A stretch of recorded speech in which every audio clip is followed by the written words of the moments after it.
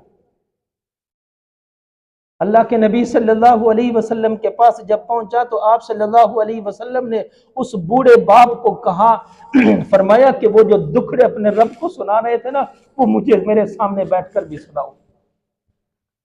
وہ بوڑھا باپ، وہ بوڑھا شخص حیران ہو گیا، اللہ کے نبی آپ کو کیسے پتا چلا؟ اللہ کے نبی صلی اللہ علیہ وسلم نے فرمایا کہ جب تم اپنے دکھڑے رب کو سنا رہے تھے نا، اس وقت رب نے حضرت جبرائیل علیہ السلام کو بھیج کر مجھے وہ سارے دکھڑے سنا دیے تھے، میں آپ کی زبان سے سننا چاہتا ہوں۔ اس نے وہی دکھڑے آپ صلی اللہ علیہ وسلم کے سامنے سنائے اور آپ صلی اللہ علیہ وسلم سنتے جا رہے ہیں اور آنسو بہاتے جا رہے ہیں۔ اور پھر اس بیٹے سے کہا کہ کھڑے ہو جاؤ، میری بات غور سے سن لو، آج کے بعد تم اور تمہارا مال تمہارے باپ کا ہے، یہ والدین کی عزت ہے۔ اللہ کے نبی صلی اللہ علیہ وسلم نے فرمایا کہ اللہ اس بندے پر لعنت بھیجتا ہے جو اپنے والدین کو تنگ کرتا ہے، اپنے والدین کا دل دکھاتا ہے، اپنے والدین کو دکھ دیتا ہے، اللہ اس پر اپنی لعنت کو نازل کرتا ہے۔